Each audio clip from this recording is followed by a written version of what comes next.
Oi, gente, esse é o ArchiCast número 41, meu nome é Adilson e hoje a gente está aqui para falar de um assunto que sempre foi um dos protagonistas aí das cidades, mas que a gente muitas vezes olha para ele meio de rabo de olho só. Mas a gente resolveu colocar esse assunto aqui como pauta, porque ele é fundamental quando a gente está olhando para a questão urbanística das cidades. O tema vai ser cidade e comércio. Para falar desse tema, a gente chamou algumas pessoas aqui que vão ajudar a gente a discorrer sobre o assunto. Primeira vez que ele está vindo participar com a gente. E a gente teve a felicidade de chamar ele porque tinha um tempo que a gente já estava conversando a respeito. Mas hoje ele finalmente conseguiu estar aqui, que é o Frederico Braida. Tudo bom, Fred? Olá, Dilson, tudo bem? Para mim, um grande prazer participar com vocês. Espero poder contribuir nessa discussão fundamental sobre arquitetura, urbanismo, cidade, comércio, design.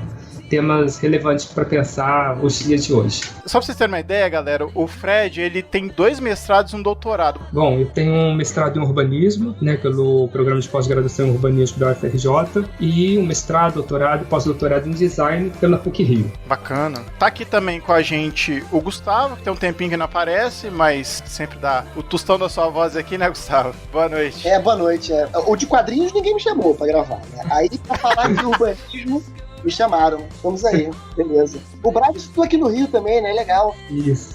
Pois é. A maior parte do tempo, a minha formação toda pós-graduação no Rio, né? Bom, e tá aqui o Rafa também, pra falar com a gente. Fala, Rafa. E Fred, boa noite, cara. Beleza? Então a gente vai agora pros e-mails, comentários e outras cositas massas.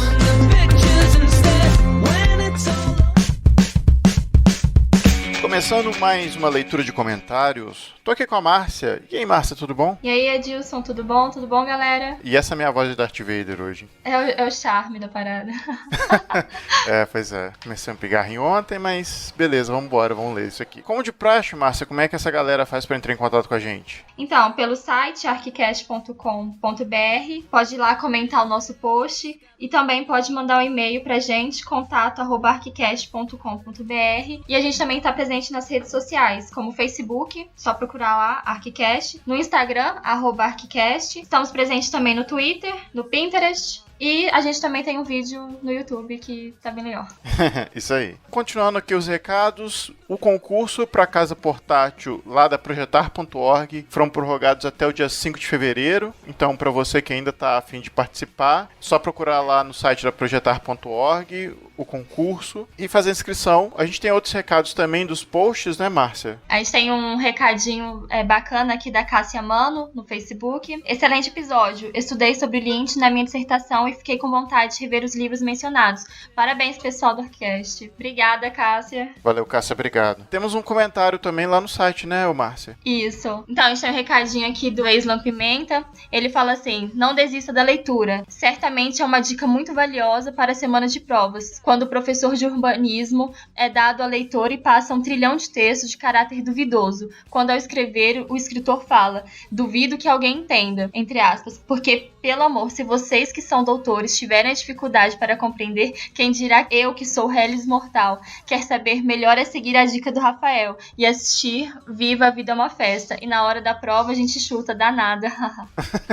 Ele tá meio revoltado, eu acho, tá, né? Eu acho que tá meio bravo aí. Ei, galera, poxa, não adianta muito reclamar do professor não, porque Aldo Rossi é leitura básica aí nas faculdades de arquitetura e urbanismo. Então tem que insistir e tem que conversar com o seu professor também a respeito do que ele fala. Claro que o cast ajuda, a gente tá aqui pra isso, mas conversem com os seus professores, dialoguem com eles sobre Aldo Rossi e sobre os outros autores também. E o negócio é ler várias vezes também até você conseguir entender. Se a vida fosse fácil, né, mandava sentar no pudim. Nossa. Bom, você nunca ouviu isso, não? Não. A gente tem um e-mail aqui do Leonardo Almeida. Ele fala o seguinte: boa tarde, sou arquiteto e descobri há pouco tempo o site de vocês. Achei bastante interessante e tenho acompanhado até mesmo os temas que nunca me chamaram muita atenção. Gostaria de parabenizá-los pelo trabalho e também de sugerir um tema. Atualmente eu trabalho em uma empresa de consultoria de fachada, sistemas de alumínio e vidro. Não é uma empresa que não exista, tá? Enquanto arquiteto, nunca fiquei sabendo da existência desse tipo de consultoria e hoje que trabalho com isso vejo quanto é importante. Minha sugestão é justamente fazer um cast sobre a importância desse tipo de conhecimento. Sabemos da carência que temos no curso de graduação de conhecimentos mais práticos da profissão. Esse tipo de consultoria ajudaria no dimensionamento desenvolvimento de tipos de sistemas, vidros, tratamentos e fechamentos dos mais modernos mundialmente. Além, é claro, da importância de que estão sempre seguindo as normas técnicas. Atenciosamente, Leonardo Almeida. Leonardo, obrigado pelo seu e-mail. Na verdade, eu acho que esse tema é um pouco mais específico, mas temas que falam sobre detalhamento construtivo eu acho que são bem interessantes pra gente e fica aí como dica. Você também sente falta dessa parte de detalhamento, Márcia? Ah, sinto bastante. Se você não fizer estágio, você vai saber o básico. Acho que faz falta. A gente tem que também entender que o estágio faz parte da complementação da faculdade, né? Que, poxa, 5 anos para aprender arquitetura, você não consegue aprender muita coisa, infelizmente. Mas não é porque a gente não queira, é porque isso eu acho que é comum entre todas as faculdades de arquitetura. É um curso abrangente, né? Você tem que aprender um pouco de tudo. E é isso aí. É isso aí. A gente deixa vocês com o episódio e voltamos daqui a 15 dias com mais um cast pra vocês. Isso aí, gente. Até mais. Isso aí. Look, I'm a father. Tchau, gente. Falou. Tchau.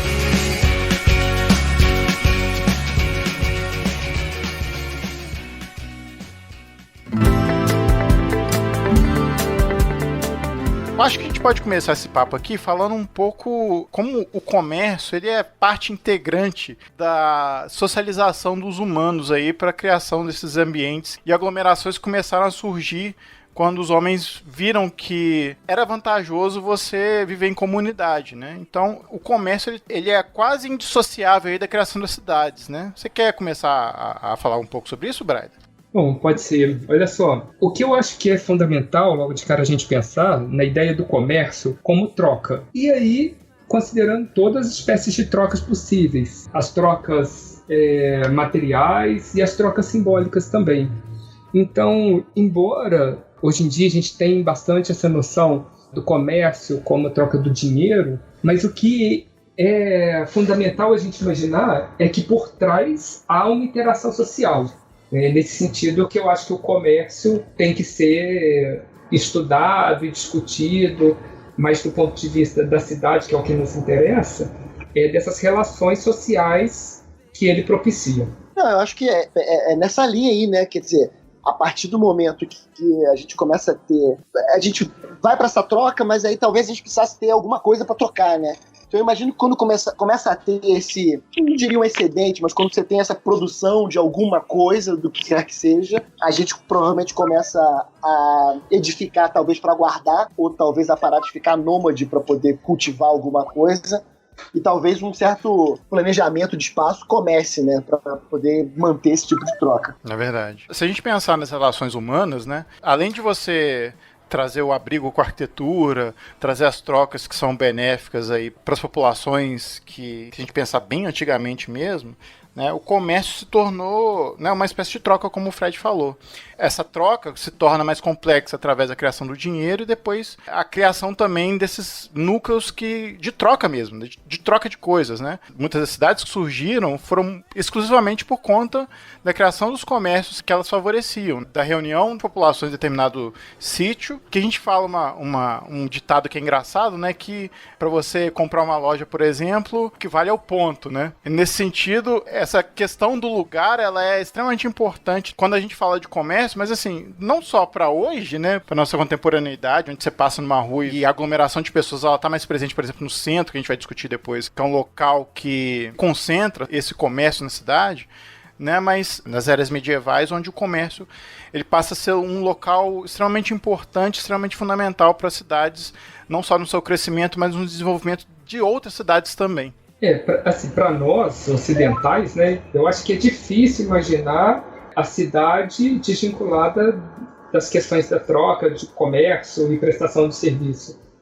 Sobretudo hoje, com o capitalismo, para a gente não faz sentido, porque a cidade é esse espaço da troca, né? O campo era o local onde se produzia e o excedente que ali não era consumido era levado para a cidade.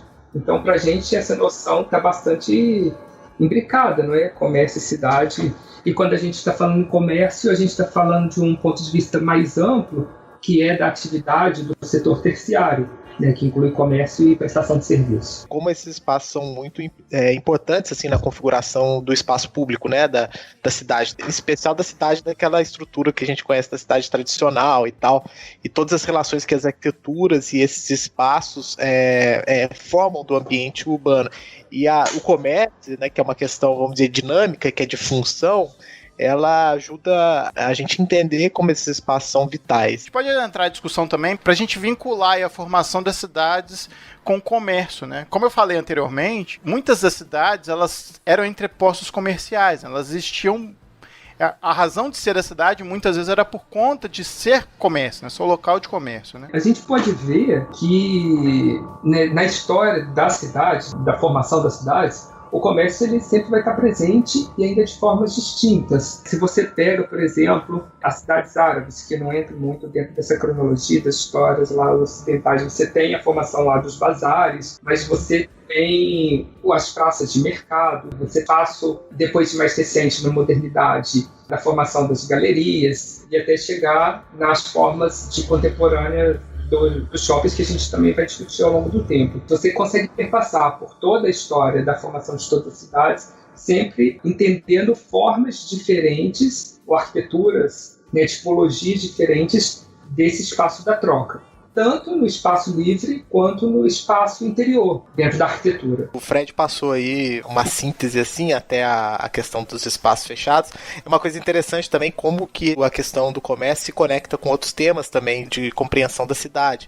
Uma coisa que eu estava pensando aqui são a questão da própria mobilidade dentro da cidade, né? Então, inicialmente, as rotas comerciais definiam até a localização de surgimento de novas cidades, bem como traçados de algumas vias, né?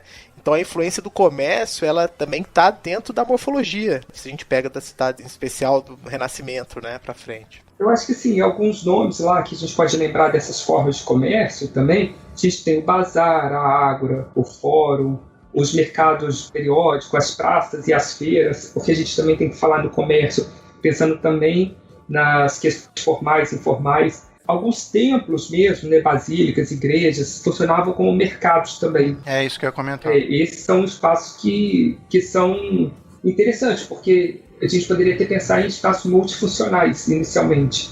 E aí depois, mais recentemente, no século XIX, aí você vai ter alguns espaços bastante específicos, grandes magazines, lojas de departamento, até chegar em formas de consumo hoje, que eu acho que até extrapola a questão do shopping center, como, por exemplo, o espaço de supermercado, que você hoje amplia a troca, que não é só mercadorias ali de subsistência. Mas você tem grandes complexos que envolvem supermercado, por exemplo, e eu acho que essa é uma grande questão da contemporaneidade do século XXI.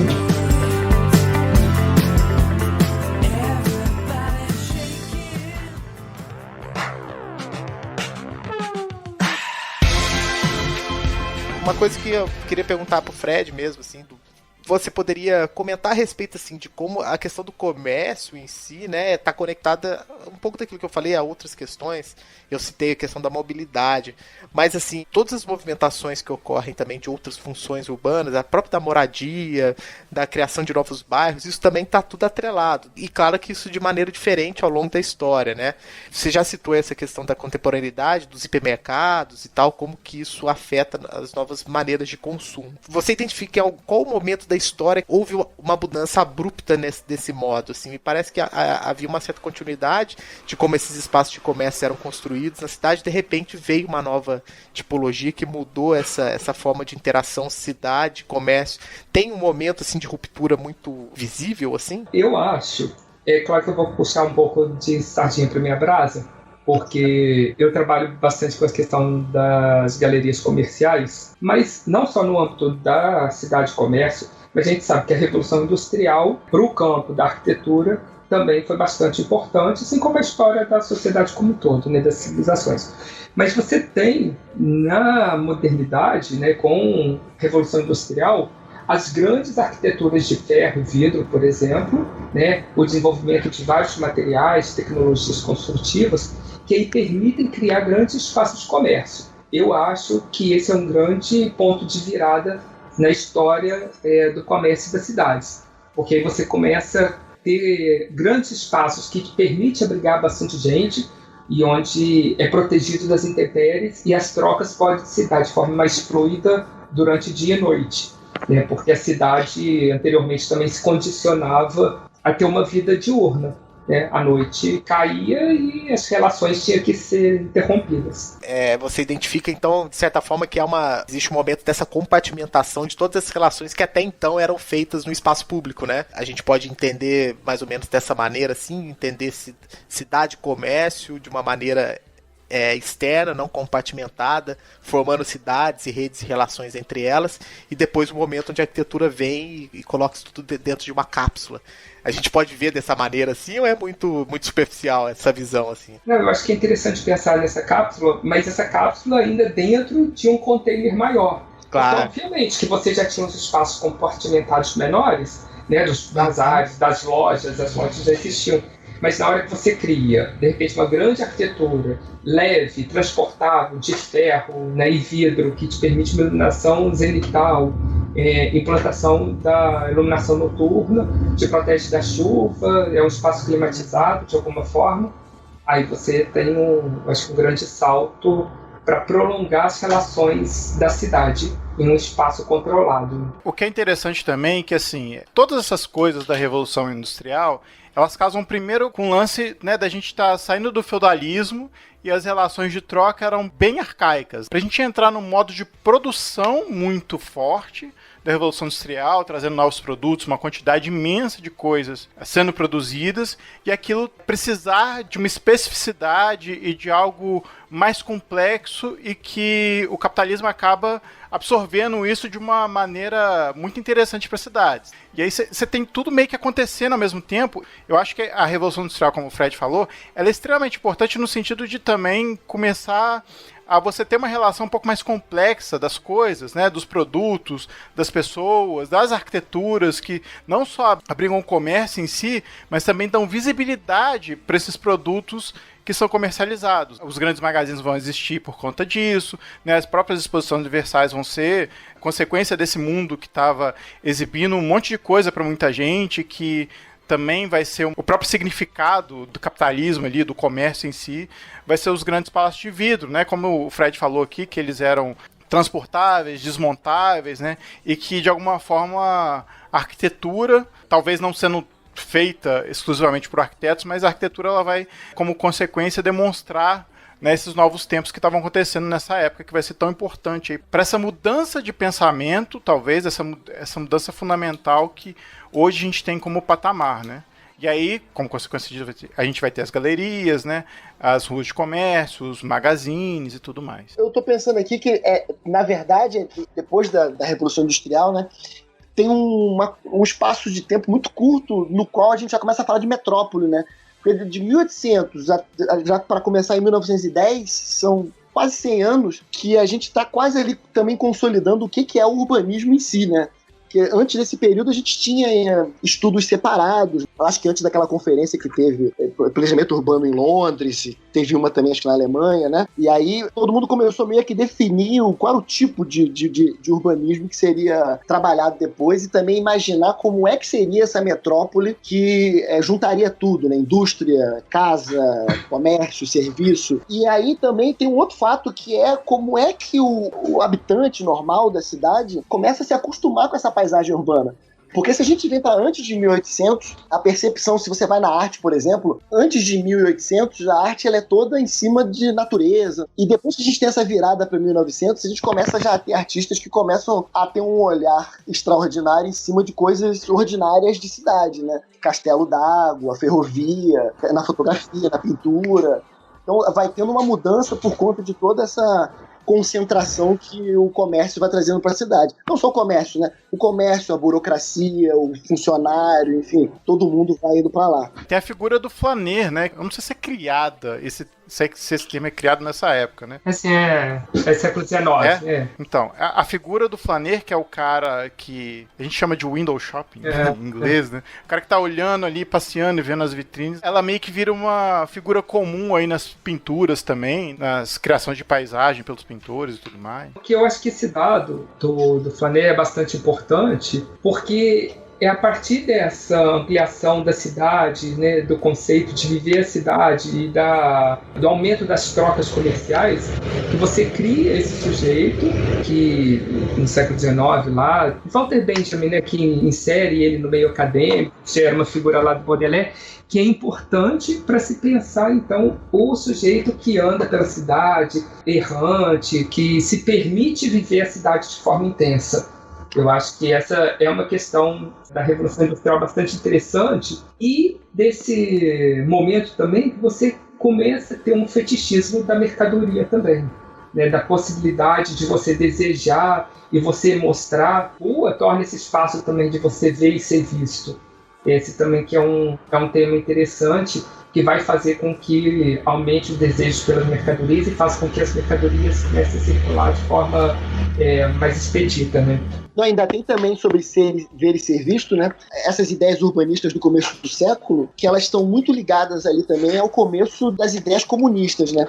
Então, quando eu imagino que esses protocomunistas comecem a enxergar Chicago e todo mundo empilhando um monte de funcionário um em cima do outro, é interessante a gente ver que lá na Rússia eles começam a utilizar vidro em indústria e fábrica para valorizar o trabalhador. Fazia parte da ideia de valorização do trabalho e tal, que não é o tipo de coisa que a gente vê hoje em dia, né? Uma fábrica exibindo o funcionário, né? Mas isso era bem forte no futurismo russo. Botar vidro para todo mundo passar e ver o trabalhador, aquela coisa. A gente podia puxar essa ideia, inclusive, para os próprios modernistas, assim, que além de ditando moda aí nas arquiteturas, né, onde eles invertem a lógica da estrutura, onde a vedação vai ser o vidro, e aí você tinha esse aspecto assim, de utilização do vidro de uma forma mais intensa, né? As fábricas do Gropius, por exemplo, elas são consequência, né, dessa visão, que acaba sendo, o que você falou, que acaba sendo uma consequência do que aconteceu, né? De você valorizar a estrutura na arquitetura, né, falar que aquela arquitetura ali é leve, né? Ao mesmo tempo tá com essa preocupação dessa insolação entrar dentro das arquiteturas, né?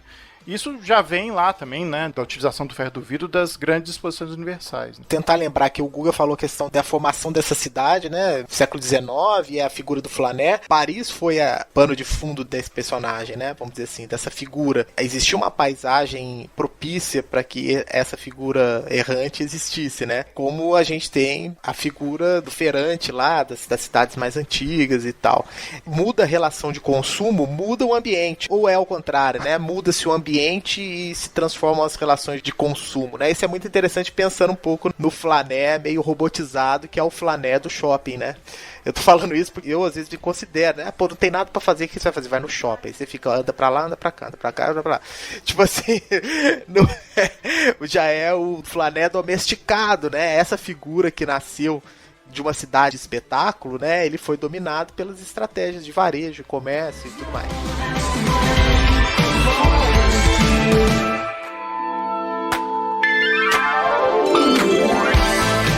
Um ponto que eu queria colocar aqui na mesa para discutir, que a gente fala comércio, mas o termo comércio é muito amplo, né? Então a gente pode considerar também a prestação de serviço. Tem uma diferença do comércio, que é o varejista, de um outro tipo de comércio, trocas que são informais. Então acredito que a gente possa aqui, de repente, se tem alguma maneira da gente categorizar isso, ou no seu trabalho você fez alguma categorização desses tipos de comércio, ou basicamente tem alguma maneira da gente poder entender essas formas de relação de troca para depois pensar como elas influenciam na construção das cidades e tal?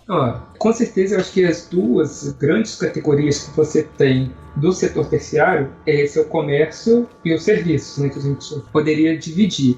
E é claro que dentro dessas categorias de comércio, de prestação de serviço, aí você tem milhares de subdivisões. Eu acho que tem até outras disciplinas que dão conta dessa categorização muito mais apropriada do que a gente. Você tem, por exemplo, administração, economia, a própria geografia. Hoje em dia, eles estão muito mais avançados na questão de estudos de comércio e cidade do que a gente mesmo.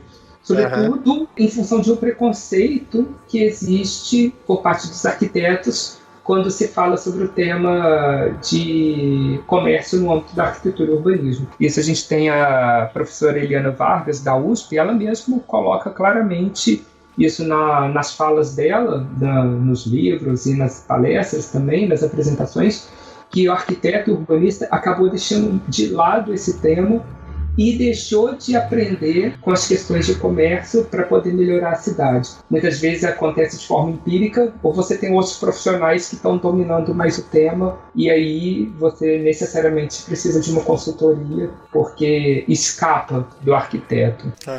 Mas eu acho que isso acontece também porque o tema ele foi ficando cada vez mais complexo, né?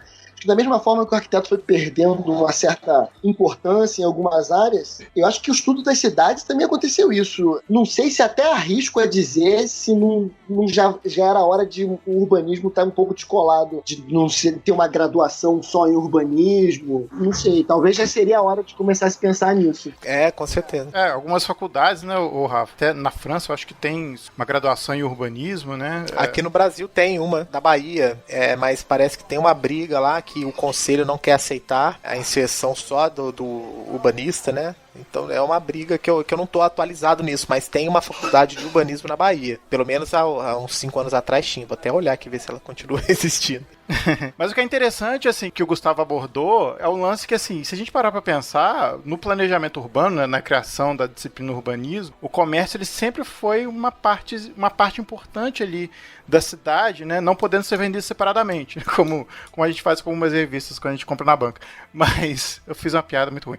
Mas, enfim, o urbanismo, assim, se a gente for pensar os planos lá da cidade de Jardim, do Menezes Howard, você tem a parte comercial, os planos para Amsterdã, do Berlage, o próprio movimento moderno, né, classifica a parte comercial da cidade. É impressionante como ela está sempre rodeando as cidades, mas o Fred teve a oportunidade, teve a sacada de estudar isso, como a gente muitas vezes fala do comércio como algo que é anexo à cidade, mas nunca falando de propriedade, porque a gente fala muito das questões residenciais de uma cidade, das questões simbólicas, mas aí o comércio fica sempre em segundo plano, né? O que eu acho que é interessante olhar para as formações também, vai ver se nas escolas, sobretudo as públicas, né, de arquitetura, se o tema do comércio está presente nas disciplinas de projeto. É muito difícil. Ele entra sempre como coadjuvante. Então, eu tenho que construir uma torre, embaixo eu tenho que fazer um espaço comercial. Mas o tema é sempre tangenciado, né? Nunca é objeto de estudo, porque, de certa forma, você vê o comércio com aquele olhar somente do lucro, só de exploração. Que é claro que você também tem esse lado perverso. Dá para se fazer comércio de um ponto de vista das relações sociais, que eu acho que isso que é a parte que importa, né? O comércio, quando ele entra na faculdade, ele entra como programa, né? É comércio e tem isso, vende para não sei quem, são tantas pessoas. E aí a gente não estuda essas outras interfaces, né, do comércio. Parece mais como um programa pra gente. Por exemplo, a questão de uma microeconomia, né? Você saber que um bairro arrecada mais que outro bairro, de fluxo de capital dentro da cidade, que interfere também no valor da terra, interfere em como que aquele lugar é visto pela cidade e como que isso pode estar dentro de um pensamento de planejamento urbano, né? Um exemplo, termos recentes que a gente tem, por exemplo, a transformação da Lapa, né? Então, uma área que naturalmente era como um conjunto de residências e tal, ao longo do tempo se deteriorou e depois foi revigorado com outras funções, essas que o comércio foi essencial. Sem o comércio e inclusive também o serviço, né, dentro aí dessa ideia do setor terciário, né, com estímulo à criação de escritórios e tal. Né, recentemente não, né, já tem alguns anos, na Vacas Gordas do Rio tinha um projeto de subvenção para a recuperação de imóveis antigos na Lapa, quem quisesse montar a galeria de arte, escritório de arquitetura, isso em 2011, 2012, mais ou menos na época que eu saí de lá. Eu estou dando esse exemplo para ilustrar que vai além da questão isso que o Fred mostrou muito bem e que o Guga acho que conseguiu resumir, essa coisa do comércio como programa, né? Então acho que aqui é um ponto interessante a gente pensar a questão do comércio em si, ele é um tema, assim como a gente tem o tema da mobilidade, o tema da habitação, o tema da sustentabilidade e o tema do comércio. Eu acho que ele pode ganhar uma hierarquia mais alta aí dentro de uma discussão urbanística, né? Enquanto a gente estava falando aqui, o curso de urbanismo tem na Universidade Estadual da Bahia. Olha aí! Aqui tem a estrutura curricular bem interessante, eles têm antropologia, direito urbanístico, bem bacana. Agora depois eu vou até saber o que está acontecendo com a relação da aprovação do MEC feedback desse curso, que eu me lembro que a última informação que eu tive que tava uma briga lá que eles não estavam querendo aprovar. Entendeu? Mais notícias ainda nesse cast, fica aguardando.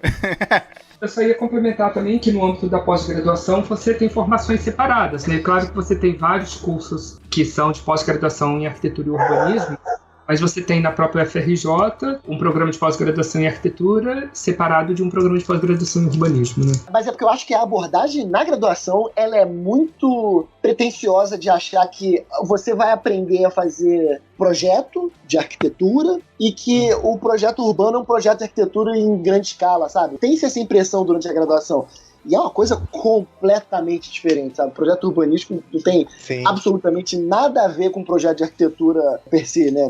Enfim. Tem uma coisa também que não necessariamente o trabalho do urbanista na cidade é projeto, né? Às vezes você tem um trabalho que é um grande diagnóstico de uma área, né? Levantamento cadastral, pesquisa mais complexa em relação àquela determinada área, não necessariamente isso vai gerar um desenho, né? E o aluno de arquitetura, quando tem uma demanda dessa de uma disciplina, fica achando que ele tá peixe fora da água. Ué, mas como é que uma disciplina assim que eu não projeto? Uma disciplina de projeto que eu não projeto, né? É tudo relacionado a como que os cursos estão sendo estruturados, os nomes das disciplinas, né? Parece bobeira, mas o nome da disciplina diz muito, né? Então você tem uma disciplina que é projeto, urbanístico e paisagismo. Você troca como urbanismo 1, por exemplo, já te abre um campo para melhorar um pouco essa discussão sobre a formação do arquiteto como alguém que também é habilitado a pensar a cidade. E eu lembro de eu cair numa matéria dessa, quer dizer, urbanismo, né? Urbanismo 1, enfim, já tinha 4 urbanismos. E aí você sai de projeto de arquitetura e você cai em regulamentação da prefeitura, estatística, planejamento, sociologia, geografia, toda essa relação de público-privado, ou seja, você zoneia, mas quem vai construir é a iniciativa privada.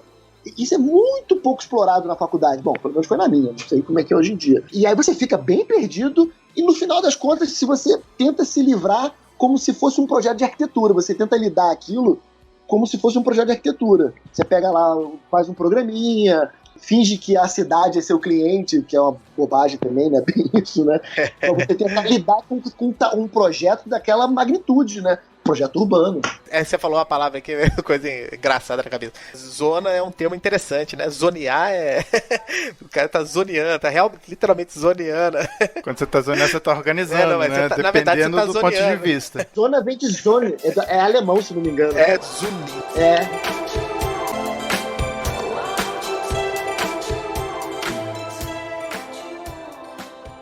Conversar sobre o comércio e tudo mais, né?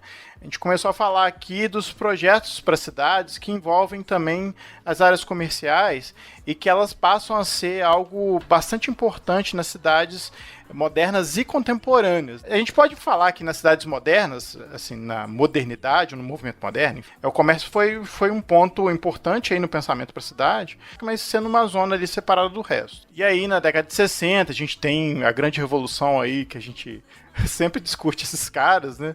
Não tem como, né? A gente sempre passa por eles, né? Como Kevin Lynch, Aldo Rossi e a Jane Jacobs, que eu acho que é uma figura importante aí na identificação dos papéis desses atores na cidade. E aí ela começa a descrever que o comércio ela vai ser parte integrante da cidade, mas ela não pode ser um lugar específico dentro dessa morfologia que é a grande cidade, né? Que ela misturada com as residências, ela vai criar uma ambiência, né? Assim como a gente está discutindo aqui o flaner como um cara que está lá visitando e olhando a cidade, né? Aproveitando seus espaços públicos, ela vai reforçar ainda mais essa ideia de que foi um pouco perdida aí no movimento moderno e que vai trazer à tona essa ideia de que o comércio vai ser importante também para influenciar positivamente partes que estavam deterioradas da cidade. O comércio vai ser algo importante aí nesse sentido, né?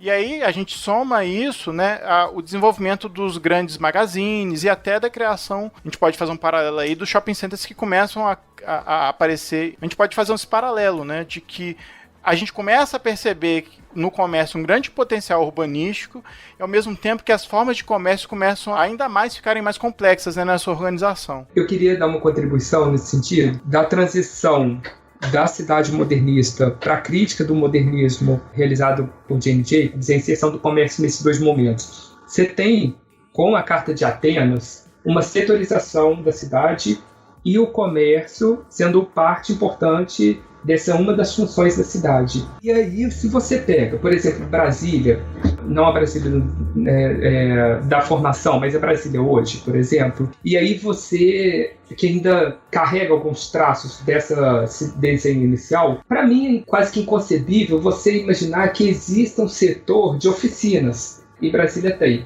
porque você tem que separar a zona residencial da zona comercial. Mas olha, onde que vai dar problema no seu carro? Vai dar, de repente, indo para o trabalho, indo para casa. E aí você tem um carro com problema, você tem que levar para o setor comercial, porque é lá que é o local de se arrumar os carros, né? Foi um pensamento modernista, depois criticado, e eu acho que com pertinência, mas ainda assim em Brasília você hoje já tem as experiências da Superquadra com aquele comércio que abastece o local.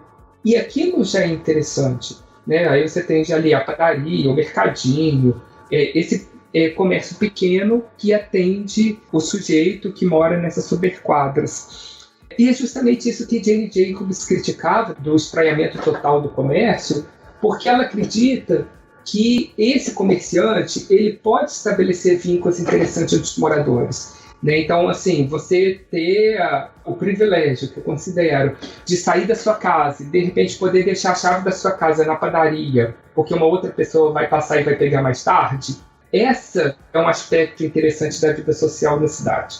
É claro que nas grandes cidades acaba que isso fica mais difícil, mas se você olha para os bairros ainda das grandes cidades, essas possibilidades de relação ainda são viáveis, né? Assim, tem uma questão...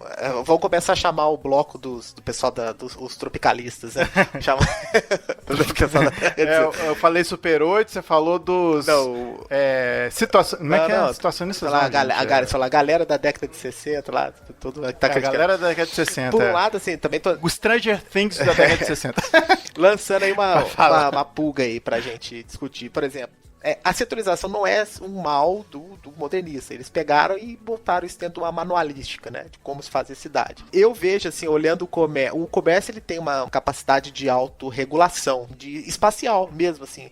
Pegar a nossa cidade aqui, né? Juiz de Fora. Pô, você tem lá a rua que vende os móveis, a rua que tem as oficinas de eletrônica, as ruas que tem as lojas de autopeças. Há uma certa autorregulação dessa... Claro que numa escala, tô falando de uma escala de centro de uma cidade de médio porte. É uma dúvida que eu tô colocando na mesa aí. Será que a setorização em si, claro, ela é vista como uma maneira de se criar uma cidade não atrativa, como isso que o Fred falou, de uma cidade homogeneizada e que você tem relações sociais limitantes, mas se a gente olha a setorização do aspecto de vista da potência desse determinado setor, desse determinado serviço, é uma coisa que talvez a gente tenha que começar a criticar também um pouco, às vezes, algumas ideias que estão cristalizadas lá da década de 60, né? Uma rua, por exemplo, você vai em São Paulo, você tem o Brás. O Brás é onde você vai comprar roupa, tem a 25 de março, onde você vai comprar coisas de bugigangas, de festas e tudo mais. Há uma certa especialização meio que autorregulativa do comércio. Como é que vocês veem isso, assim? Como é que o planejador pode levar isso em consideração? Claro que o mix de uso é muito importante de uma maneira geral, mas pensando estritamente do comércio, como é que vocês veem isso? Vocês acham que essa minha percepção faz algum sentido? Deixa eu só tentar ligar os dois assuntos aqui, porque eu lembrei de uma coisa. O Fred estava falando sobre essa origem do shopping center, né? Ele estava explicando sobre mais ou menos como é que isso funciona. Nos Estados Unidos, esses centros comerciais, na verdade, eles sempre existiram, né? Foi isso que ele tinha dito até. E nos Estados Unidos, o centro foi ficando um lugar inconveniente para você poder ir, porque você toda hora vai de carro para lá, você vai enchendo o centro de carro. Essa criação do shopping center, por exemplo, ela era justamente um novo center, né? Era um centro de compras. Fazia sentido isso nos Estados Unidos. Mas eu acho que quando essa ideia veio pra cá pro Brasil, ela já veio meio capada. Acho que não pegaram a essência dela. E esses primeiros shopping que fizeram aqui no Brasil, que se não me engano foi na década de 60, ele não era fora do centro. Eu acho que ele era no centro. E isso começou a repetir, essa influência disso deve ter dado certo. E isso começou a repetir. E aí começa a ter um problema que é eventos que estão fora do alcance do planejador. No Brasil, na década de 90, por conta da inflação, e no final da década de 80, como isso oscilava muito, isso foi quebrando aquela galera que era de comércio menor. E quem estava no shopping center foi mais favorecido por conta disso. Então acho que aqui a gente foi tendo um fortalecimento muito forte da estrutura do shopping como a gente conhece, que a gente começou a repetir, fazer mais shopping dentro da grande cidade. E eu acho que isso é uma coisa que não acontecia em outros lugares. E a questão da segurança, né? Que no Brasil é fundamental, né? Essa discussão da segurança, violência. Também, né? Porque o ar-condicionado ajuda bastante. Mas para você ver como isso, até a questão da segurança e da volatilidade, Ih, rapaz, a oscilação, né, econômica. Mas como naquele momento eram duas coisas que estavam muito fora do radar um suposto planejador urbano. Quer dizer, como é que você vai se antecipar a esse tipo de fenômeno que acontece e já botando na conversa internet, né? O cara faz um projeto urbano de tanto tempo e quando você começa a aplicar ele, e a gente demora muito para ter feedback de arquitetura, e demora mais ainda para ter feedback de cidade, né? Qual é o tempo que demora para você ter um feedback de cidade? Vamos lá, vamos tentar por partes aqui. Você quer falar, Fred? Eu anotei algumas coisas que vocês falaram aí para comentar. As ruas de comércio especializado, elas sempre existiram. Você tinha ruas de paneleiros, você tinha de prestação de serviço, do comércio regular ou irregular, por exemplo, ruas de prostituição, por exemplo. Essas ruas, elas sempre existiram. Depois você tem galerias também com tipo de comércio especializado, isso em toda a cidade. E isso, de certa forma, eu acredito que sejam iniciativas mesmo mais da população, mais individual. Você vê, ali montou uma casa, deu certo, né, tem uma alta demanda e as pessoas começam a ir ali e aquele negócio dá certo, uma decisão espontânea que eu acredito que é até uma decisão bastante bem-vinda para a diversidade da cidade. Então eu acho que esse daí é um ponto interessante e me agrada bastante de você ter essas iniciativas. Quando você tem uma decisão tomada de cima para baixo, essa rua vai ser disso ou daquilo, eu acho que é mais difícil de dar certo, de emplacar, e eu acho que a cidade não se faz assim, ditando as ordens. Algumas coisas acabam que são, mas o comércio, para dar certo, para fluir, tem que ser mais espontâneo mesmo. E outra coisa que eu acho também que é interessante, mais do que aqueles malls afastados, são os shoppings de fato de centro da cidade. Eu acho que ali eles têm uma conexão maior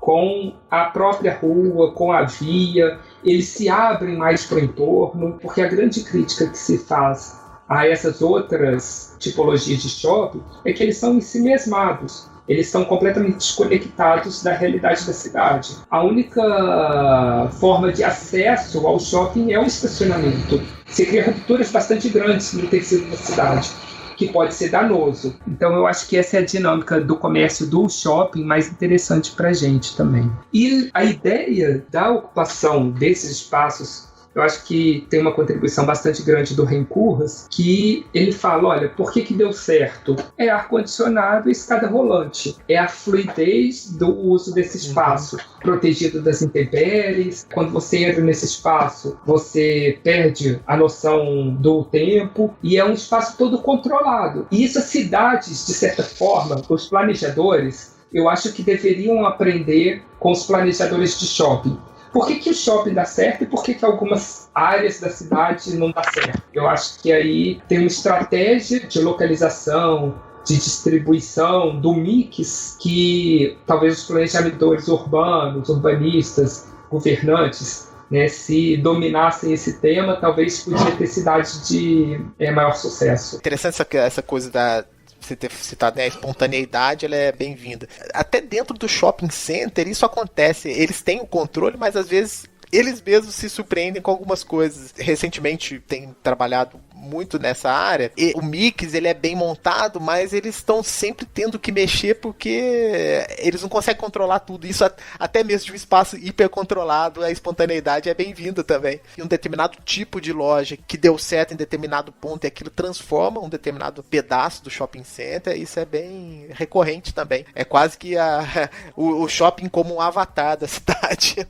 Tem dois exemplos clássicos. Um é a praça de alimentação, que você vai em qualquer shopping de 3 em 3 anos, ou ela aumenta, muda de lugar, cria uma segunda. E o segundo exemplo são os quiosques, que nenhum shopping era planejado com quiosque antigamente. E hoje em dia, qualquer shopping que você for, tem lá um quiosque de venda de óculos, enfim, tem de tudo. Paleta mexicana.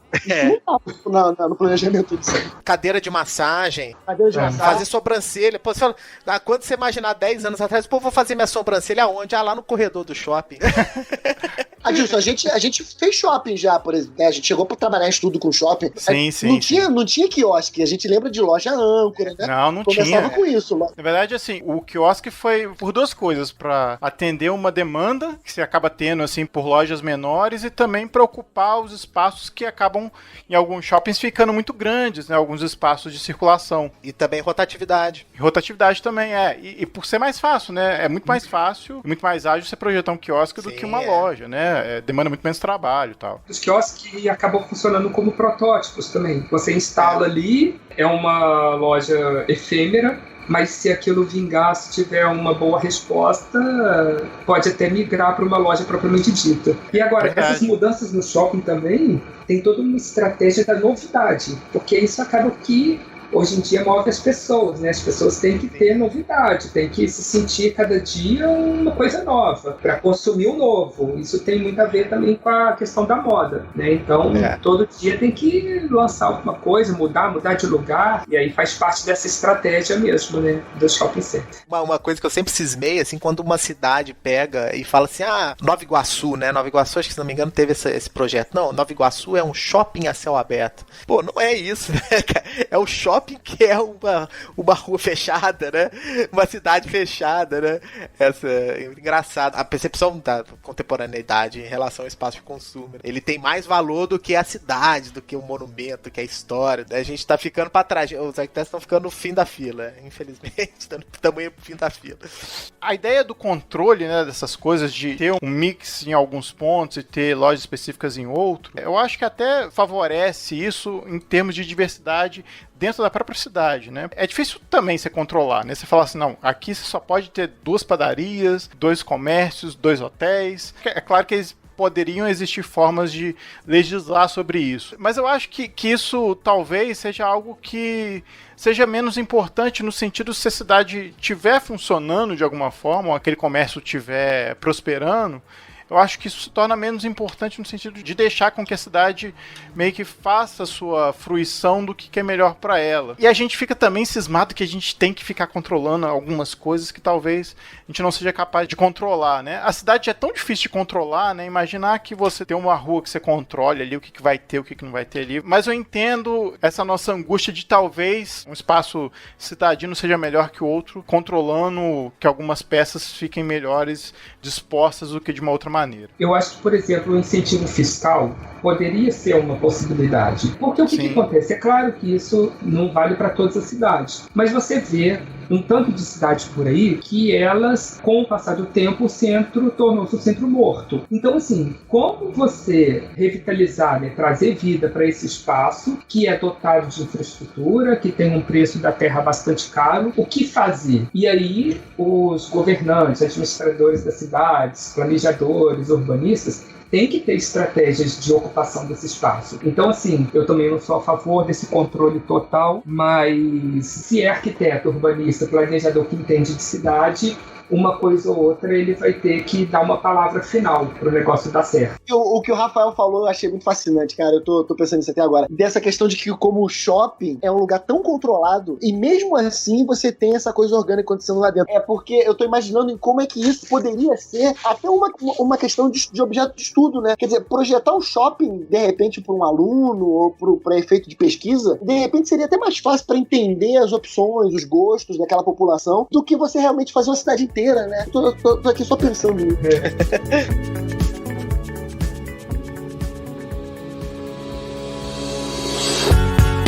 Things are gonna change, and not for better. A gente já começou a falar bastante de shopping aqui. Eu acho que a gente pode adentrar aí com força total no assunto, porque ele acaba sendo importante aí na nossa vida cotidiana. Acho que a partir da década de 70 aí que surgiu essa ideia de shopping center, né? Na verdade, a ideia de shopping center ela veio lá dos magazines e das galerias cobertas, né? Eu acho que o Fred pode falar um pouco disso e de como é que os shopping centers foram criados e como é que esse conceito hoje dos shopping centers na nossa contemporaneidade, o que eles significam aí para nossa sociedade de consumo. Falei bonito, hein? Puta merda.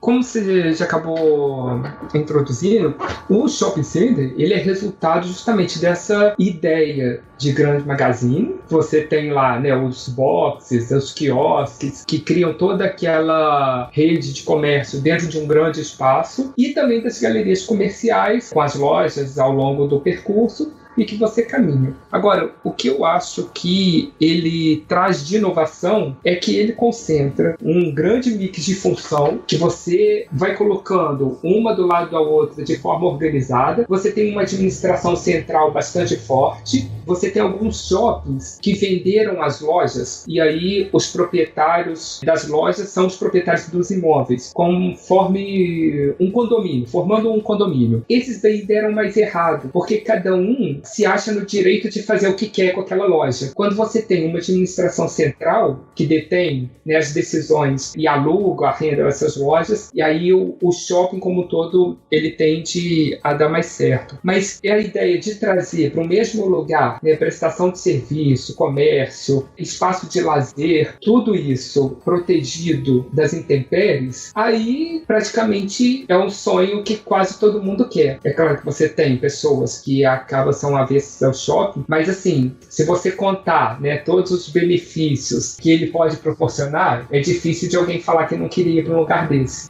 Eu quero. A questão do... Vou defender minha tese aqui. O shopping, então, sempre tentou, de certa forma, emular a cidade, inserindo coisas novas, elementos inovadores, isso que o Fred falou. E quando eles tentaram emular e imitar muito essa cidade, também não deu muito certo, como o caso de Downtown, lá na Barra, né? O shopping Downtown, que eles fizeram um shopping que não é fechado, ele é aberto. Tá numa localização excelente, mas ele tem uma outra característica. Vocês conhecem o shopping Downtown, lá na Barra da Tijuca? Eu acho que o problema do Downtown é justamente a localização dele. É a Barra, com Esperava-se que a Barra seria uma nova centralidade no Rio de Janeiro, né? E acabou que não foi. O pessoal mora na Barra e continua morando no centro do Rio. Então, exatamente. Então se prejudicou com isso. E acabou que tem muita prestação de serviço também agora lá no Downtown, né? O shopping, ele cada vez emula mais essas pequenas coisas da rua. Por exemplo, já vi shopping fazer período de liquidação que eles autorizam o lojista botar arara pro lado de fora da loja. E não, sempre.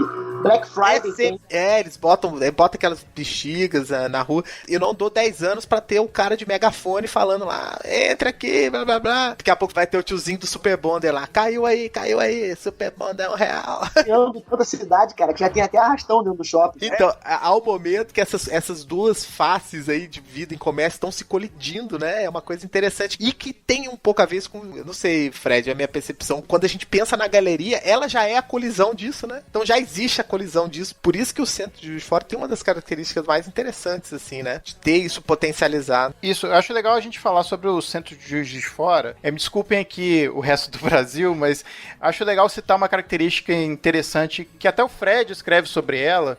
Eu acho que Juiz de Fora é um caso emblemático, não pelo fato de ter muitas galerias no centro, porque você acaba que tem outras cidades que também tem, mas você tem uma grande concentração, são mais de 50 galerias no centro da cidade, e elas articuladas com os calçadões de pedestres, que aí sim você cria uma grande rede de circulação no centro. Obviamente que a gente até tocou nesse tema, queremos fazer uma apologia à eliminação do transporte de veículos no centro da cidade, porque também o transporte de veículos, ele alimenta o comércio e a prestação de serviços. Se você cria depois no centro uma área também toda só para pedestres, acaba que diversos serviços vão deixar de estar ali localizado, porque você também acaba dificultando os acessos. Mas essa tipologia em Juiz de Fora deu muito certo, mesmo porque a galeria traz em si não só espaços de comércio, prestação de serviço, mas a possibilidade também da habitação. O centro de Juiz de Fora ainda é bastante animado pela habitação. Então isso é um esquema bastante interessante. E a grande propaganda que se faz do centro de Juiz de Fora, né, é que é o famoso, nós temos um centro como se fosse um shopping a céu aberto, né? Essa propaganda perdurou por muito tempo. Acaba que é até uma própria estratégia. Eu estudei o centro, né, as galerias do centro de Juiz de Fora. Você teve, nos anos 2000, a veiculação de um panfletinho da prefeitura que era para turistas e que falava centro de Juiz de Fora, um shopping a céu aberto. E você vai em Buenos Aires, você tem umas placas afixadas no calçadão da Rua Florida, né, instaladas pela municipalidade, que é o mesmo dizer Rua Florida, um shopping a céu aberto. E aí eu acho que é bastante interessante essa percepção, sim, porque essa é até uma das críticas que se faz ao próprio shopping, que ele é um verdadeiro simulacro da cidade. E por outro lado, agora são as cidades querendo se valer dessa história do sucesso do shopping center, ou pelo menos de alguns por algum tempo, né? Porque não é uma tipologia que necessariamente vai durar para a vida inteira. E aí você já começa a ver, esse era um tema que eu gostaria também de comentar, dos dead malls. Você já tem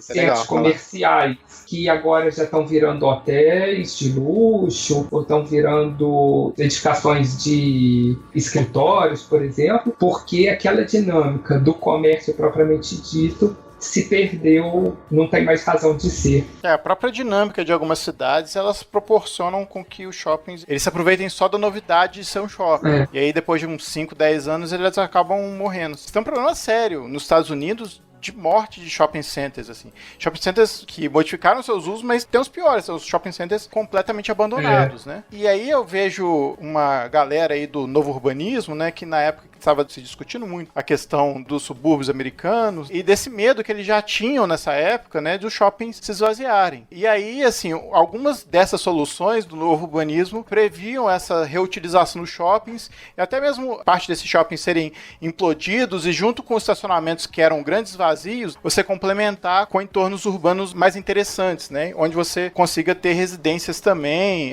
com comércios menores e que você possa pagar por menos naquele valor daquela terra. Você pensou que bom deve ser você pegar um shopping, um dead mall, meter uma lâmina ali dentro do mall, assim, de habitação? Deve ser irado isso, né? Deve ser legal pra caramba.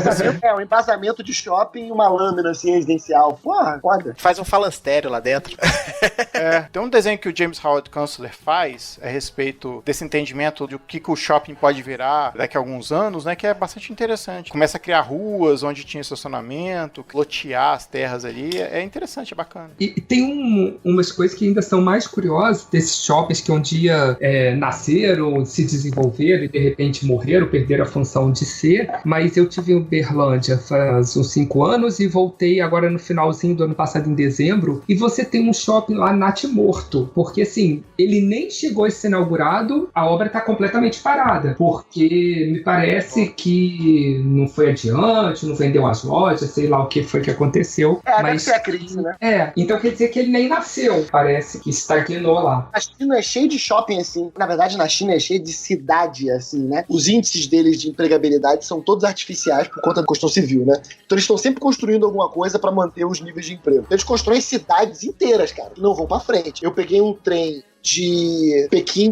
pra Xangai e, cara, dá 10, 15 minutos de trem-bala, você começa a ver cidade fantasma, assim. Tem um pedacinho de centro e não tem nada, assim, em volta. Quer dizer, tem uma opção de edificação vazia. É assustador. Dá maior vontade de entrar, inclusive, assim, vazio, deve ser irado. Gustavo, foi você que tava comentando quando a gente conversou sobre Salvador a respeito daquele shopping que era tipo um downtown e que acabou? É verdade, tinha um aeroclube, o aeroclube em Salvador. Eles criaram uma área nesses modelos de shopping, não sei se é californiano, de Miami, né? Esse shopping aberto, né? Estilo também downtown e tal. E é engraçado que esse projeto, ele começou a dar errado desde muito cedo, por conta disso, dessa setorização. Você vê que desde muito cedo, a parte de shopping dele, a parte de loja, a parte de mall, ela nunca foi muito ativa. O que sempre deu muito certo lá era cinema, praça de alimentação, um certo tipo de show, lá tem um tipo de teatro. Tinha um Rock in Rio lá. Você vê, tinha um Rock in Rio no Rio de Janeiro. Caramba! Tinha um Rock in Rio. Rock in Rio em Salvador. Tinha um Rock in Rio. Inclusive, eu assisti o Rock in Rio que teve lá em 2000, 2002, sei lá quando foi, eu assisti nesse Rock in Rio. Mas desde muito cedo ele começou a dar errado.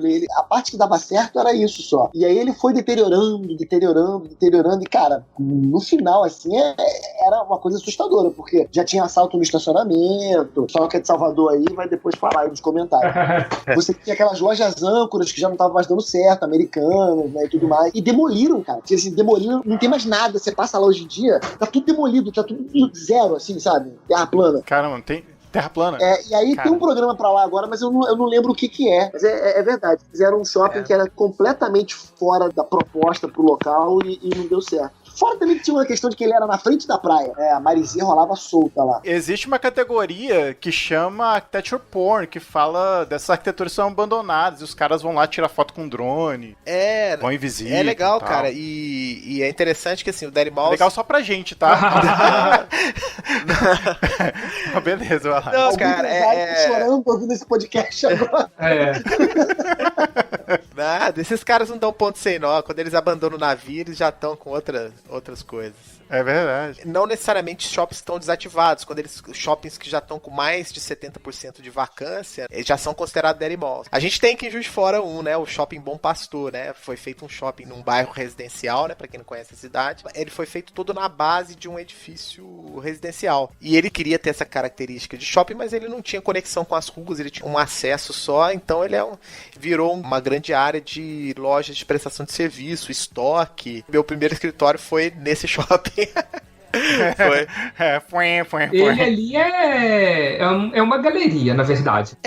Exatamente. E não funciona justamente porque não liga nada em lugar nenhum. Galeria, você tem que ter espaços de conexão. Não conecta nada a ninguém, ele só conecta as lojas entre si. Você tem que ter pontos de alimentação, faz com que as galerias sobrevivam, porque tem alguma dinâmica ali, e aí você já tem do lado de fora a padaria, talvez não se interessar ali por dentro. Eu não sei o que é pior do Shopping Bom Pastor, se é a fachada que é horrorosa, ou esse logo, 3 bandeiras, assim, não faz sentido. Pode ser. Agora, olha só, eu só queria trazer também alguma questão, também me desculpe a todos que não são de Juiz de Fora e não conhecem, mas eu acho que os exemplos que a gente vive aqui na cidade, talvez valha também para se pensar outras cidades de médio porte. Você tem uma convivência pacífica do centro, ainda animado, vitalizado, com comércio ativo, e os shoppings. Hoje você tem em Juiz de Fora 2 grandes shoppings que foram localizados na Zona Norte e Zona Sul, distantes do centro, mas o que é interessante é que as lojas âncoras que estão no shopping, elas também se fazem presente no centro. Talvez muito em função da dinâmica espacial das galerias, né, e do comércio ativo. Juiz de Fora ainda é um centro que necessariamente você precisa de ir, muitas vezes para cruzar de bairro a outro você não tem uma via, né, de contorno, você não tem um anel viário, então o centro ele ainda é bastante importante nesse sentido. O que eu ia falar que nem tudo são flores no shopping center, e por isso não necessariamente é a tipologia que vai ter que vigorar para o resto da vida, é que ele oferece, né, ele dá a promessa da segurança eterna, mas que por outro lado ele também segrega, ele é excludente. Ele é um espaço privado, só entra quem quer, seja pela força física ou pela força simbólica. Não é qualquer um que tem acesso, que pode fazer o que quiser, que pode ser livre naquele espaço, como, teoricamente, você pode na cidade, né? Por mais que você queira esconder, você tem segurança privada, você tem as outras pessoas olhando o que você está vestindo. A segregação social é bem significativa nos shopping centers. E o que é mais curioso, né, que aqui no Brasil, por conta do avanço aí das classes mais pobres, você acaba criando shoppings mais específicos para as classes mais baixas. São shoppings mais populares e tal. Então você acaba criando os nichos dentro dos próprios shopping centers. O que é interessante você perceber, assim. É porque a gente tem a tendência também, a gente que estuda urbanismo, a gente demonizar muito o shopping center, sabendo que ele tem essa influência negativa, muitas vezes, de não olhar para o seu entorno, né? E aí o olhar, eu tô falando de ser isolado do seu entorno, mas também ele traz uma dinâmica diferente para a cidade, que acaba você favorecendo outras regiões ali que podem criar essas dinâmicas. Agora, a gente tem que começar a pesar isso para ver até onde começa a deteriorar determinados locais da cidade. Tem que saber lidar com essas dinâmicas diferentes, né? E o shopping, a gente vê que como várias coisas na cidade, ele se adapta muito bem a essa necessidade de consumo, né, que a gente tem dentro dessa dinâmica urbana.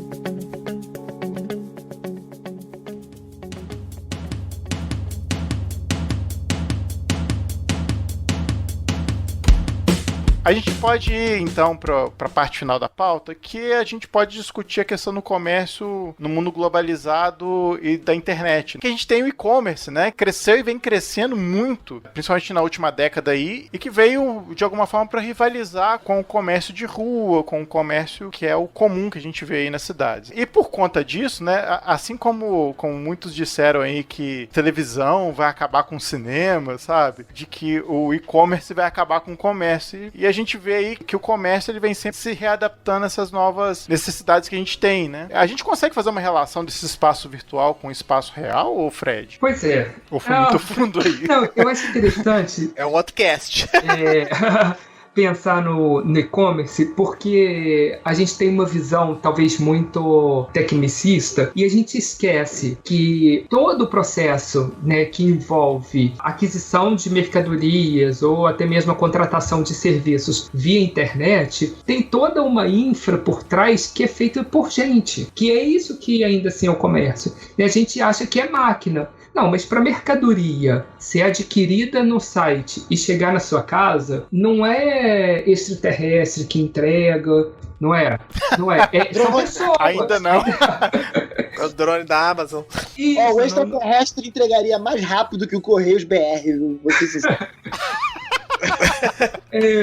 Mas assim, tem toda uma infra que tá aí por trás, não é? Que depende. E aí você, com esse comércio virtual, também começou a surgir outras coisas que aí também não pode desconsiderar na construção de cidades, os centros de distribuição, esses portos secos, por exemplo, que agora você precisa de ter esses centros porque você tem que distribuir para uma grande local. Ainda assim, há demandas por arquitetura diferentes, outros tipos, mas que estão vinculados a essa forma de comércio, não é? Não, tem uma coisa interessante que, assim, aplicativo de pedir comida, como iFood, você tem restaurantes sendo criados só para entrega, só para delivery. Isso. E aí teve uma amiga minha que outro dia foi pesquisar na internet um lugar pra comer hambúrguer. Ela chegou no restaurante, assim, quando ela viu, o restaurante só entregava, não servia lá. E é interessante, assim, que tem um monte, agora eu vejo um monte de restaurante que só faz delivery.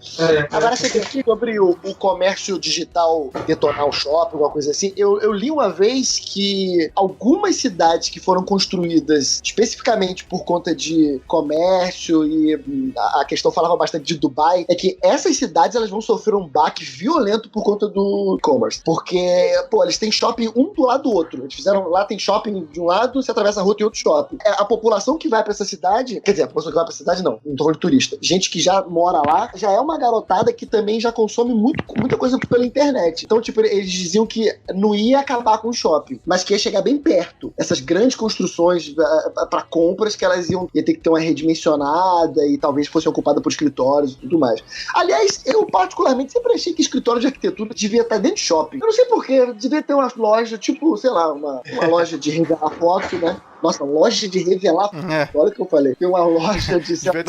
Mas tem, cara. Mas tem loja de revelar foto.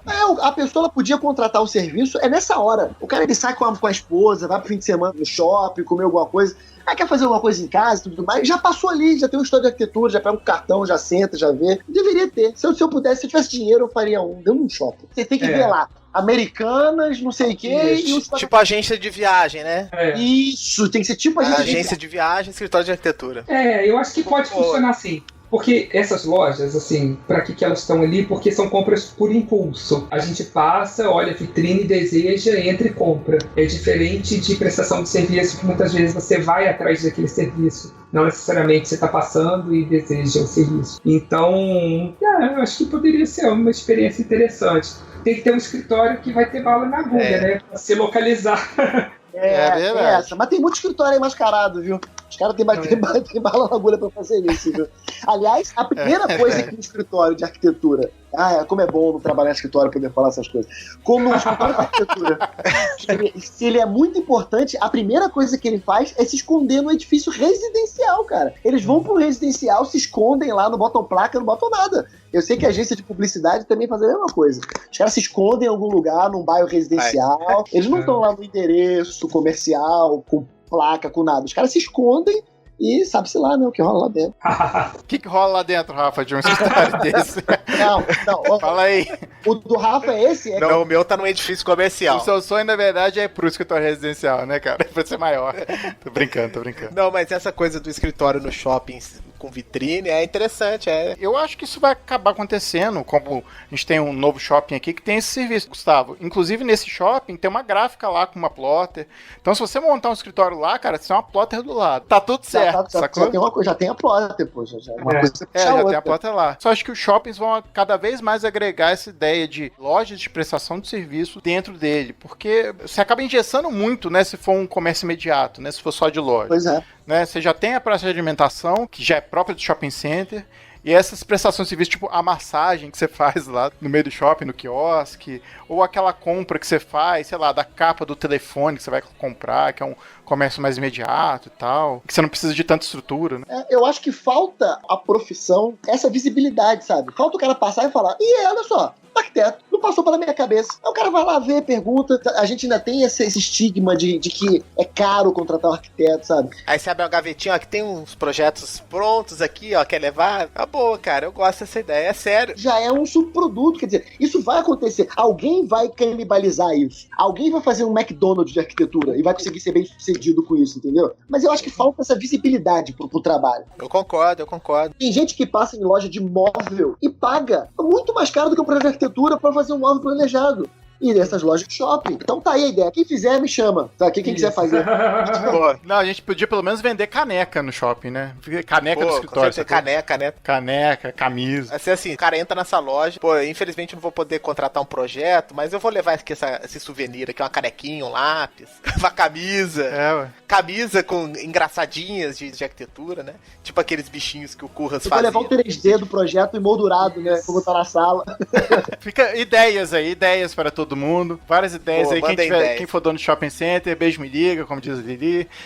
Tamo aí inovando. Pra gente não encerrar no shopping center, porque eu acho que, assim como as cidades, né? Eu costumava falar pros meus alunos de história, quando eu dava aula de história, contava o surgimento das cidades, que as pessoas resolveram um dia se fixar no local e viver dessa forma. Anteriormente não viviam assim. E nada garante que eternamente viverão assim. Então, só para não fechar na história do shopping center, mesmo porque faz parte de uma pesquisa que eu orientei mais recentemente sobre os supermercados, eu acho que está aí um espaço que, como eu já disse, é bastante característico do nosso tempo, porque os supermercados que antigamente era o espaço de compra de subsistência, né, de itens alimentícios, basicamente, hoje ele se torna um espaço de entretenimento. Né? Você tem diversos Carrefours, por exemplo, espalhados pelo Brasil afora, que têm conjugados as praças de alimentação. E aí eles começam a se articular com outros complexos, inclusive com shopping centers, para criar uma nova dinâmica. Então não é raro, nessa nossa pesquisa que a gente fez, né, de uma forma não sistematizada, meio informal, levantando-se diversas pessoas que comentam, não, eu não tenho nada para fazer, eu vou para o supermercado, eu compro, eu paquero, eu gasto meu tempo lá, eu olho os produtos. Bebe café de graça. Bebo café, pode ser, né? Saio lá até de certa forma alimentado. Eu acho que é um espaço que vai ganhar mais visibilidade também a partir de agora, com novas configurações. O Fred falou, é interessante porque assim, é um cast que a gente gravou sobre a questão do comércio, e aí a gente ficou falando muito de shopping, né? Mas eu acho que é interessante a gente imaginar como que as morfologias, tanto dos tipos da arquitetura, quanto também das formas da cidade, elas podem ser raciocinadas em cima dessa lente do comércio. Eu acho que o trabalho que o Fred desenvolve é muito interessante nesse sentido, que pode abrir pra gente outros questionamentos, assim, que podem redefinir como o planejador urbano vai lidar com o dia a dia, né, com o cotidiano da cidade. Gustavo, quer dar sua última palavra aí? Na verdade, eu tenho uma coisa pra falar que eu queria falar no começo, mas não consegui falar. Eu ia falar de dinheiro. Uma das origens do dinheiro, né, da cunha, foi na cidade de Lídia, que é na Turquia. E a cidade de Lídia, ela tem origem etrusca. Eu sabia que você ia falar dos etruscos. Eu não falei nada pro Rafael, hein, Gustavo?